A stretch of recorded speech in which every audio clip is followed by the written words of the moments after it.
नमस्कार, मनी गुरु की इस खास पेशकश में आप सभी का स्वागत है। मैं हूं स्वाति रायना। क्या महंगाई आपकी सारी कमाई खा गई? क्या टैक्स आपके रिटर्न पर भारी पड़ता है? अनिश्चित बाजार में आपको जोखिम काफी ज्यादा लगते हैं? तो पोर्टफोलियो की इम्यूनिटी बढ़ाना आपके लिए है जरूरी। और निवेश को कौन सा बूस्टर डोज आप लगाएं, इसी पर करने वाले हैं हम आज खास चर्चा। हमारे साथ दो खास मेहमान हैं। सबसे पहले उनका परिचय करा दें। Anil Chopra, director group wellbeing Bajaj capital, और साथ ही Dhaval Kapadia, director managed portfolio Morningstar. Anil ji और धवल, आप दोनों का स्वागत करते हैं मनी गुरु में। और आज के शो में क्या है खास, उससे करते हैं अपने शो की शुरुआत। आज हम खास तौर पर शो में समझेंगे निवेश को महंगाई से कैसे बचाएं, कहां मिलेगा बेहतर पोस्ट टैक्स रिटर्न, और अनिश्चित बाजार में क्या हो आपकी निवेश स्ट्रैटेजी। अनिल जी, सबसे पहले आपसे समझना हम चाहते हैं कि जब भी हम अपने निवेश की बात करते हैं तो हमें कई चीजों से डर लगता है, और आपके हिसाब से वो कौन सी ऐसी 3 चीजें हैं जिससे निवेश को बूस्टर डोज लगाने की जरूरत है? देखिए, आपने अपने प्रोग्राम में पहले ही बता दिया कि एक तो इन्फ्लेशन, तो हमेशा हमको ध्यान रखना पड़ता है कि जब भी हम रियल रिटर्न की बात करते हैं तो हमको अपनी रिटर्न में से इन्फ्लेशन घटा के अगर कुछ बचता है तो उसी को भी हम वास्तविक आय बोलते हैं, रियल रिटर्न बोलते हैं। तो जब भी निवेश करें वो इन्फ्लेशन बीटिंग होनी चाहिए, नहीं तो आपका जो निवेश है वो आपके ओरिजिनल अमाउंट को भी थोड़ा कम कर देगा। तो एक तो हो गया इन्फ्लेशन। दूसरा, हम टैक्स को कभी भी भुला नहीं सकते हैं। देखिए, टैक्स तो एक ऐसी रियलिटी है कि जिसको हम नकार नहीं सकते हैं। तो हमेशा जब भी अपने रिटर्न्स का हम आकलन करें कि ये एक इन्वेस्टमेंट ऑप्शन है, यहाँ पे हमें हाथ में कितना बचेगा, तो हमको इन्फ्लेशन भी लेस करना चाहिए और इनकम टैक्स भी लेस करना चाहिए। दोनों घटाने के बाद अगर कुछ बचता है हाथ में, वही है वास्तविक आय, वही है रियल रिटर्न, और उसी का ही हमको आकलन करना चाहिए। उसी के बेसिस पे हमको अपने डिसीजन लेनी चाहिए। तीसरी चीज जो आपने भी बताई और हम भी मानते हैं, वो है उतार चढ़ाव, वोलेटिलिटी। तो देखिए, जो भी इन्वेस्टर्स हैं, जब वो अपनी गाड़ी खून पसीने की कमाई को डिफरेंट स्कीम्स में निवेश करते हैं तो बीच बीच में उसको देखते रहते हैं कि भी उन्होंने जो पैसा जोड़ा था वो कुछ कम तो नहीं हो गया। तो कई ऐसे निवेश होते हैं जहां पे उतार चढ़ाव बहुत ज्यादा रहता है। ऐसे करके फिर जो निवेशक हैं उनकी जो उनकी मेंटल वेलबींग है उसको अफेक्ट कर जाता है अगर बहुत ज्यादा वोलेटिलिटी हो तो हमेशा कोशिश ऐसी करनी चाहिए कि वोलेटिलिटी थोड़ी कम रहे, इन्फ्लेशन बीटिंग रिटर्न्स हो, और साथ में इनकम टैक्स को पे करने के बाद जो बाकी बचे वही आपकी रियल रिटर्न है। तो ये तीनों चीजों अगर आप ध्यान रखेंगे तो फिर हो जाएगी आपकी बूस्टर डोज। पहली वैक्सीनेशन, दूसरी और तीसरी करने के बाद फिर आप अपने आप को सेहतमंद महसूस करेंगे फिनेंशियल मैटर्स में भी। बिल्कुल, तो फाइनेंशियली फिट होने के लिए फाइनेंशियल इम्यूनिटी आपकी जरूरी है, और महंगाई, पोस्ट टैक्स रिटर्न, और साथ ही साथ जो मार्केट वॉलेटिलिटी है जिसको हम बाजार के उथल पुथल कहते हैं, उससे आपको कैसे बचाव मिल सकता है, कैसे आपको उससे बूस्ट डोज मिल सकता है, उसी के तरीकों पर आज हम चर्चा करने वाले हैं। एक क्विक इंट्रोडक्टरी रिमार्क धवल मैं आपसे लेना चाहती हूं। आपको भी लगता है कि ये 3 ऐसे बड़े चिंता के कारण है किसी निवेशक के लिए कि जिसको दूर करने की जरूरत है? बिल्कुल, ये 3 तो बहुत जरूरी है। इसके अलावा मैं ये भी कहूंगा कि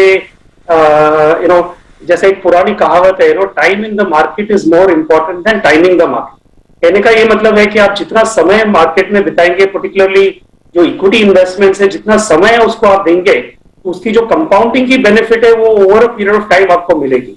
तो वो बनाए रखना जरूरी है कि आप शॉर्ट टर्म मार्केट मूवमेंट तो ऊपर नीचे चलती रहेगी, लेकिन आपका जो होराइजन है, आपका जो गोल है, वो आप ध्यान रख के उसको आप उस हिसाब से इन्वेस्ट करेंगे तो आपके लिए बेहतर होगा। तो वो डिसिप्लिन और लॉन्ग टर्म जो अप्रोच है वो बहुत जरूरी है इन्वेस्टर के लिए, एज कंपेयर टू जो शॉर्ट टर्म ट्रेडिंग वगैरह थोड़ा बहुत आप कर सकते हैं, लेकिन जो आपका कोर पोर्टफोलियो है उसे आपको लॉन्ग टर्म की तरफ बिल्ड करना बहुत जरूरी है।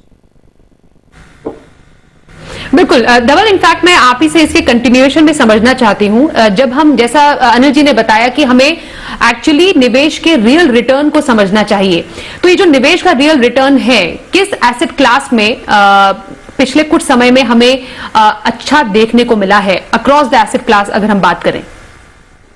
बिल्कुल, तो हमने ये एनालिसिस करी थी हमारे एंड पे पिछले 25 साल में। तो 1996 से लेके 2021 तक 5 एसेट क्लास को हमने कंपेयर किया रियल रिटर्न के मुताबिक। जैसे हमने कहा कि इन्फ्लेशन के बाद, महंगाई के बाद आपका क्या रिटर्न बचता है, तो हमने ये देखा कि ये जो 5 एसेट क्लासेस थे, इसमें था इंडियन इक्विटी मार्केट जो है, फिर ग्लोबल इक्विटी मार्केट जिसमें डेवलप मार्केट्स, इमर्जिंग मार्केट सब आ जाते हैं, उसके अलावा गोल्ड, डेट, और ये एसेट क्लासेस हमने कंपेयर किए over a period of time. तो इनमें हमने ये देखा कि इंडियन इक्विटी और ग्लोबल इक्विटी जो है वो उन्होंने इन्फ्लेशन को अच्छी तरह से बीट किया है। इंडियन इक्विटी का परफॉर्मेंस सबसे अच्छा रहा है पिछले 25 साल में, ग्लोबल इक्विटी का परफॉर्मेंस भी उसके आसपास ही रहा है, और फिर गोल्ड आता है, और फिर फिक्स्ड इनकम जो डेट इंस्ट्रूमेंट जैसे हम कहते हैं या बॉन्ड्स जो कहते हैं, उसका परफॉर्मेंस इन्फ्लेशन से हालांकि थोड़ा सा ऊपर था, बट इक्विटी और गोल्ड से कम रहा है रियल रिटर्न के हिसाब से। तो इन शॉर्ट मतलब कहने का ये मतलब है कि इक्विटी जो एसेट क्लास है is one of the best sort of, आपको इन्फ्लेशन बीट करना है तो वो करीबन सबसे अच्छा एसेट क्लास है ओवर द लॉन्ग टर्म। हालांकि शॉर्ट टर्म में काफी आप उतार चढ़ाव देख सकते हैं, जैसे हमने ऑफ लेट भी देखा है पिछले कुछ 2-3 महीनों में जो वोलेटिलिटी देखी है, लेकिन ज्यादा करके हम जो देखते हैं लॉन्ग टर्म पीरियड, जैसे लॉन्ग टर्म जो हम कहते हैं 5 से 10 साल की आपकी जो होराइजन हो, वो आप टाइम पीरियड देखेंगे तो जनरली इक्विटी का परफॉर्मेंस बेटर रहा है दूसरे एसेट क्लासेस के मुताबिक। और विद इन भारतीय बाजार का जो रिटर्न है धवल, उसमें आपको किस तरीके का ट्रेंड नजर आया है? अगर हम 3 महीने से लेकर 10 साल तक का डेटा खंगालें, थोड़ा बहुत उसके बारे में अगर बताएं हम, क्योंकि इन्फ्लेशन के साथ साथ हमने ये देखा कि भारतीय बाजार में पैंडेमिक की वजह से, कोविड की वजह से काफी उतार चढ़ाव हमें देखने को मिला, और ऐतिहासिक तो मार्च 2020 का किस्सा हमारे सामने है। तो यहां पर किस तरीके का ट्रेंड हमें नजर आया है? आप देखेंगे तो ये पीरियड तो काफी लंबा है, 3 महीने से 10 साल आप देखेंगे तो, लेकिन 2018, 19 और 2020 के शुरुआत के पीरियड में इंडियन इक्विटी मार्केट जो अंडर परफॉर्म कर रही थी, मतलब ग्लोबल इक्विटी मार्केट्स इंडिया से बेटर परफॉर्मेंस कर रही थी। जैसे यूएस इक्विटीज का परफॉर्मेंस बहुत ही अच्छा रहा है पिछले 5 से 10 साल में।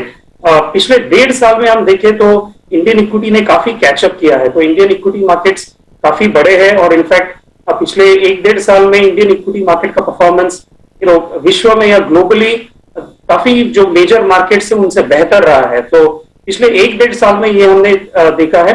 अब पिछले 5 से 10 साल देखेंगे तो इंटरनेशनल इक्विटी मार्केट्स, पर्टिकुलरली उसमें से यूएस इक्विटी का परफॉर्मेंस बहुत ही अच्छा रहा है। तो US equity market has been leading as such, Indian equity से भी थोड़ा बेहतर परफॉर्मेंस रहा है पिछले करीबन 10 साल के पीरियड में। तो ऐसा हम कह सकते हैं कि पिछले 1.5 साल में इंडियन इक्विटी मार्केट ने कैचअप काफी किया है।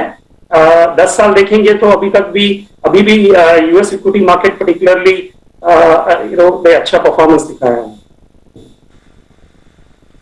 ओके, और साथ ही आपके कुछ पसंदीदा फंड आप निवेशकों को बताएंगे जो specially inflation beating real return के तौर पर अपने पोर्टफोलियो में शामिल कर सकते हैं?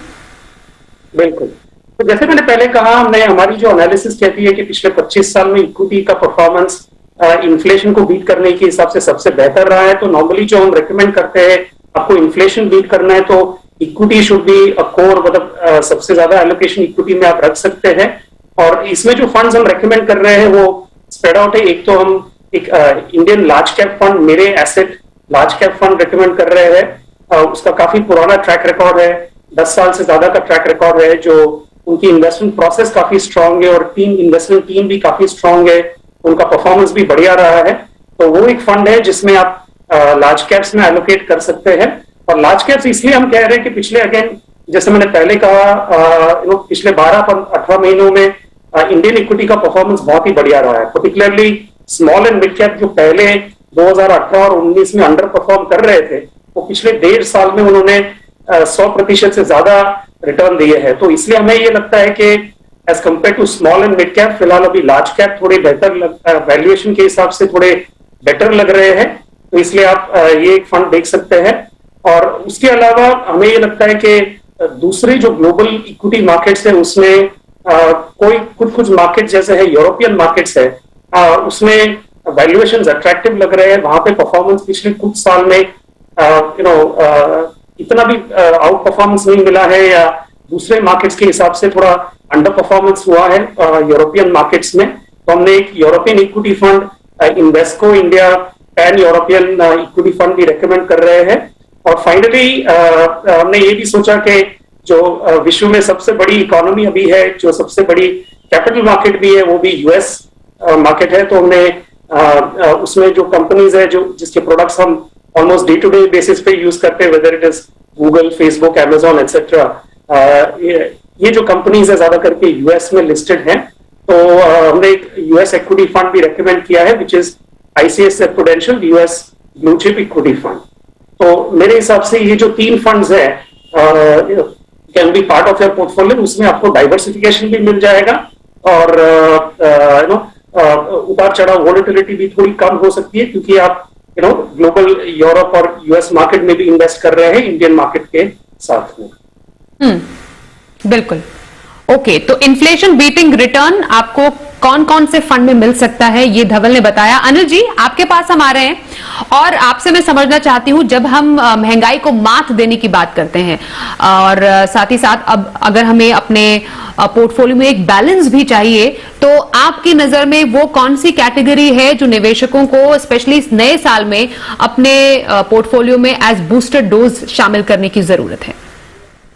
देखिए, यहाँ पे मैं थोड़ा सा धवल से मेरी डिफरेंट व्यूज हैं कि जो प्योर इक्विटी फंड्स हैं हमारे हिसाब से उसमें वोलेटिलिटी जो है वो तो रहेगी। अगर हमारे 3 उद्देश्य हैं कि हम इन्फ्लेशन बीटिंग रिटर्न्स भी लें, टैक्स एफिशिएंट भी हो और साथ में वोलेटिलिटी भी कम हो, तब ये इंपॉर्टेंट होगा कि हम जो है रुख करें बैलेंस एडवांटेज फंड्स की तरफ या फिर डायनेमिक एसेट एलोकेशन फंड्स की तरफ, जहां पे एक अच्छा मिश्रण होगा डेट का भी और इक्विटी का भी, और उसमें आपको टैक्स एफिशिएंसी मिलेगी इक्विटी फंड्स वाली, यानी कि टैक्स तो बहुत कम पड़ेगा, वोलेटिलिटी भी कम होगी क्योंकि 60-65% इक्विटी में है, लेकिन 30-35% जो है वो अच्छे जो ट्रिपल ए रेटेड जो गवर्नमेंट सिक्योरिटीज हैं या जो कॉर्पोरेट बॉन्ड्स हैं वहां पे भी है। तो वोलेटिलिटी को भूलना नहीं चाहिए हमको, क्योंकि वो भी एक इंपॉर्टेंट फैक्टर हो जाता है जब हम अपनी निवेश को बढ़ता हुआ देखना चाहते हैं। तो उसके हिसाब से हमें डायनेमिक एसेट एलोकेशन फंड्स में जो हम सजेस्ट कर रहे हैं 3 फंड्स, उनके आप नाम नोट कर सकते हैं जो दर्शक है हमारे। हम सजेस्ट कर रहे हैं कोटक बैलेंस एडवांटेज फंड, इसके अलावा आईसीआईसी प्रूडेंशियल का बैलेंस एडवांटेज फंड और साथ में ही निप्पॉन इंडिया का बैलेंस एडवांटेज फंड। एक तो ये हो गया। दूसरी कैटेगरी जो हम रिकमेंड कर रहे हैं वो है मल्टी एसेट एलोकेशन फंड। तो ये पीछे सेबी ने एक नई कैटेगरी बनाई। जी जी अनिल जी, हम थोड़ा सा आप बैलेंस एडवांटेज फंड आप चर्चा कर रहे हैं, थोड़ा सा मैं उस पर और चर्चा करना चाहती हूं, फिर एक एक करके बाकी फंड जो आप रेकमेंड करने वाले हैं उस पर भी चर्चा करेंगे। बैलेंस एडवांटेज फंड में जैसा आपने बोला है मार्केट वॉलेटिलिटी के हिसाब से भी आपको देखने की जरूरत है, क्योंकि वो भी एक चिंता का विषय पिछले कुछ समय में निवेशकों के लिए हुआ है। थोड़ा सा इसके अगर हम डिटेल्स में जाएं, किस तरीके से जो ये बैलेंस एडवांटेज कैटेगरी होती है किसी निवेशक को एक तरीके से चिंता मुक्त करती है मार्केट वॉलेटिलिटी से, इसकी फंक्शनिंग कैसी है? देखिए, बहुत ही सिंपल है कि 2 ही तरह की मेजर एसेट क्लासेस हैं, डेट और इक्विटी। इसके अलावा गोल्ड वगैरह भी है, लेकिन ज्यादातर जो लोग हैं अपने निवेश को वो डेट और इक्विटी में ही बांटते हैं। और हम सब जानते हैं कि जहां तक डेट की बात है तो स्वाति मैं आपको बताऊं कि बैंक फिक्स्ड डिपॉजिट जो कि नंबर 1 मोस्ट पॉपुलर ऑप्शन है आज की डेट में, उसकी रिटर्न आती है 5%, इन्फ्लेशन है 6%, यानी कि वो इन्फ्लेशन को बीट नहीं कर पा रहा है। इसी के चलते ही हमको अगर हम जाते हैं बैलेंस एडवांटेज फंड की तरफ, जहां पे 60-65% या 70% जा रहा है इक्विटी में और 25-30% जा रहा है ट्रिपल ए रेटेड बॉन्ड्स में, ओपन एंडेड फंड है, इसकी जो टैक्सेशन है वो इक्विटी वाली है और साथ में वोलेटिलिटी कंट्रोल हो जाती है, मिटिगेट हो जाती है, क्योंकि आपके जो पैसे हैं वो अच्छे से बंट रखे हैं, एक अच्छा मिश्रण है इक्विटी का और डेट का। तो इसके चलते जो बैलेंस एडवांटेज फंड्स हैं या डायनेमिक एसेट एलोकेशन फंड्स हैं वो एक बहुत ही बड़ी पॉपुलर कैटेगरी बन के उभरा है, पर्टिकुलरली ऐसे लोगों के लिए जिनको रिस्क से काफी डर लगता है, जिनको उतार चढ़ाव काफी तंग करता है। तो ये एक बहुत ही पॉपुलर और नंबर 1 सॉल्यूशन बन के निकला है। तीनों आपको इसमें बेनिफिट्स मिलेंगे। आपको इसमें टैक्स एफिशिएंसी मिलेगी क्योंकि इक्विटी टैक्सेशन है, साथ ही आपको इसमें इन्फ्लेशन बीटिंग रिटर्न्स मिलेगी। अगर हम इनकी परफॉर्मेंस पे निगाह डालें स्वाति, तो पिछले 3 सालों में इनकी एवरेज रिटर्न रही है तकरीबन 15% पर एनम की और पिछले 5 सालों में तकरीबन 12% पर एनम की, जबकि इन्फ्लेशन रहा है 6-7%। तो इन्होंने इन्फ्लेशन को भी बीट किया है और टैक्स के बाद में रिटर्न भी हाथ में अच्छी आई है। तो इसी के चलते ही हम स्ट्रांगली रिकमेंड करते हैं कि नए साल में बैलेंस एडवांटेज फंड की तरफ रुख किया जाए। ओके, तो बैलेंस एडवांटेज फंड की तरफ रुख करने की सलाह अनिल चोपड़ा जी की। यहां पर वक्त एक छोटे से ब्रेक का हो गया। ब्रेक के बाद टैक्स भी तो बचाना है, तो टैक्स बचाने के कहां पर निवेश विकल्प आप तलाश सकते हैं नए साल में, पर एक छोटे से ब्रेक के बाद।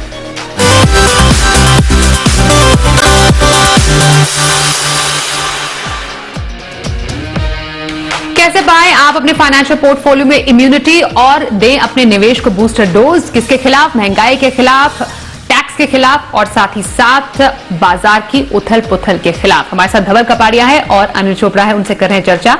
अब धवल ये बताइए, टैक्स बचाना ये भी एक बहुत बड़ी चुनौती होता है जो निवेशक है उनके लिए, और एक ऐसा टैक्स ऑप्शन लेना जहां पर उनके लिए कमाई का मौका भी हो, टैक्स बचत भी हो, तो आपके लिए टैक्स बचत के ऑप्शंस कौन से हैं? हमने जो सोचा है वो दो तरीके से सोचा है। एक तो जो आप लॉन्ग टर्म जिसको इन्वेस्ट करना है, जो थोड़ा रिस्क ले सकते हैं, वो ELSS फंड्स कंसिडर कर सकते हैं। इक्विटी लिंक सेविंग स्कीम्स जो म्यूचुअल फंड्स की कैटेगरी है जहां आपको टैक्स बेनिफिट मिल सकता है। ETC के अंदर आपको 1.5 लाख रुपए तक आप उसमें से टैक्स बेनिफिट मिल सकता है, और उसमें जो नॉर्मली 3 साल का लॉक इन रहता है, तो वो एक कैटेगरी कंसिडर कर सकते हैं जिसे लॉन्ग टर्म इन्वेस्टमेंट करना है, लॉन्ग टर्म वेल्थ क्रिएशन करना है। और एक और जो समझ लीजिए आपको इक्विटी के मुकाबले आपको थोड़ा कम रिस्क लेना है, फिर आप और टैक्स भी आपको टैक्स भी जरूरी है बचाना, फिर आप जो मल्टी एसेट जिसे हम कैटेगरी एक जो है इन्वेस्टमेंट्स की, वो नेशनल पेंशन स्कीम भी है। तो NPS में आपको काफी टैक्स ब्रेक्स मिलते हैं, 80CCE के अंदर, CCE के अंदर, फिर 80D और वगैरह दूसरे 2-3 कैटेगरीज के अंदर आपको टैक्स ब्रेक्स मिल जाते हैं।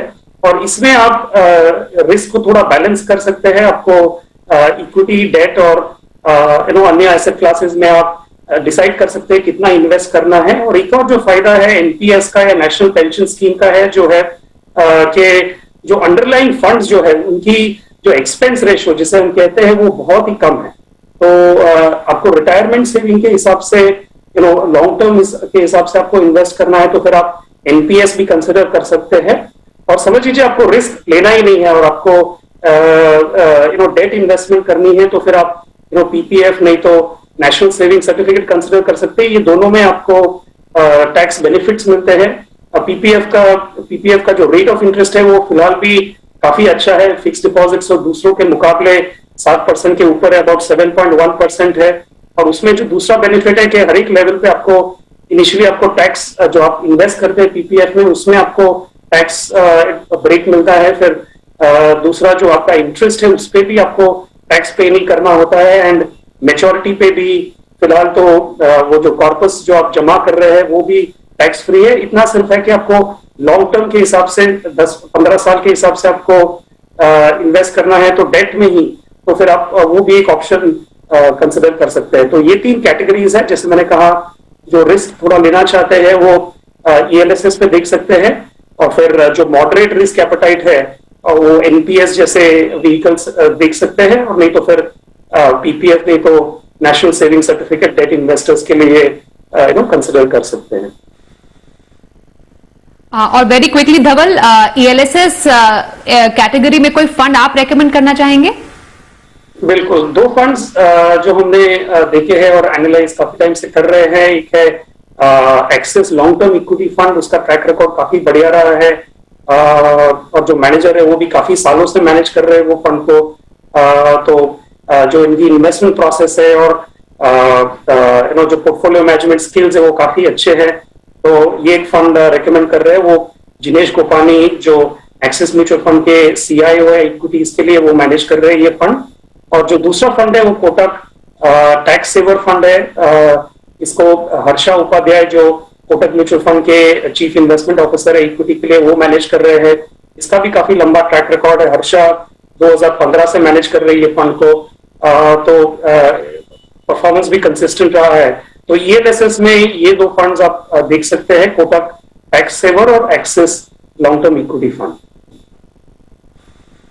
बिल्कुल। अनिल जी, अब आपसे समझना चाहेंगे, निवेश के बूस्टर डोज के तौर पर आपने बैलेंस एडवांटेज फंड अपने पोर्टफोलियो में शामिल करने की सलाह दी, और 2 कौन से ऐसे फंड है जो आप समझते हैं किसी के पोर्टफोलियो को इम्यूनिटी दे सकता है?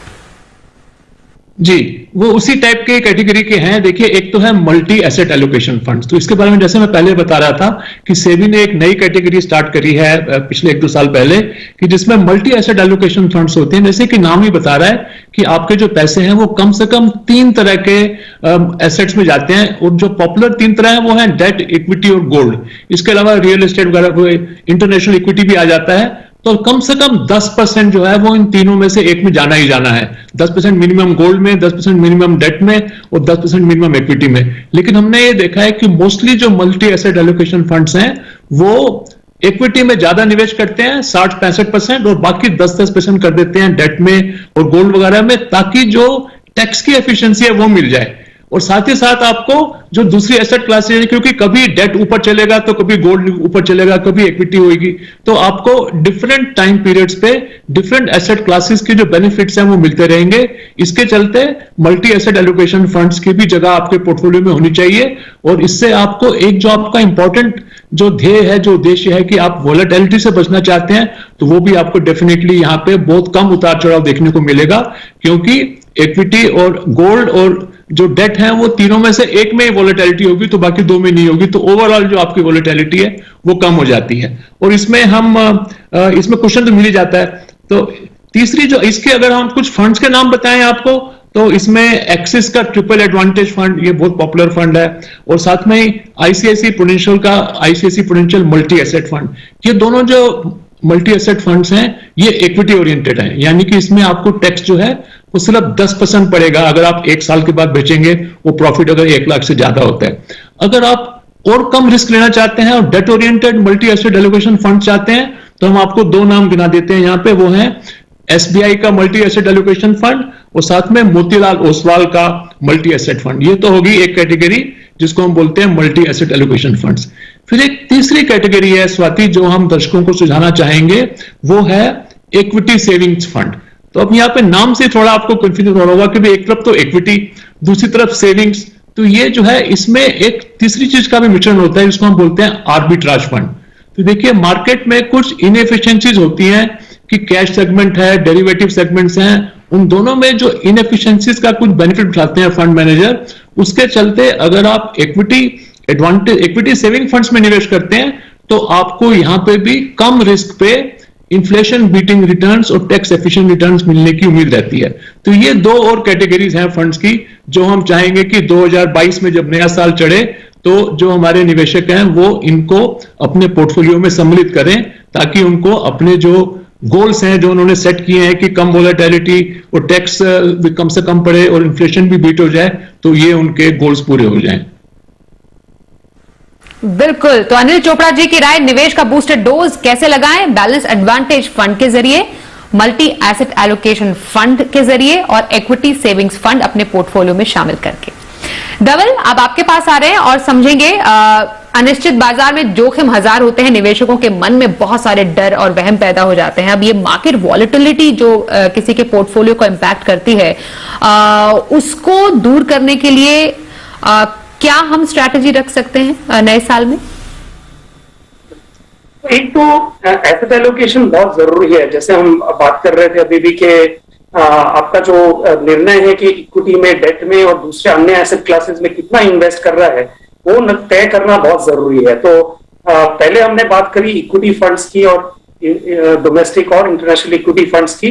तो आपके जो पोर्टफोलियो को कुशन देता है, वो हमने काफी सालों से देखा है कि डेट फंड्स जो है वो पोर्टफोलियो को काफी कुशन दे सकते हैं। कुशन का ये मतलब होता है कि जब इक्विटी मार्केट्स गिरते हैं, जैसे पिछले साल हमने देखा है या काफी बार हमने देखा है पिछले 15-20 सालों में, जब Indian equity markets, global equity markets 20-25% से ज्यादा गिरे हैं।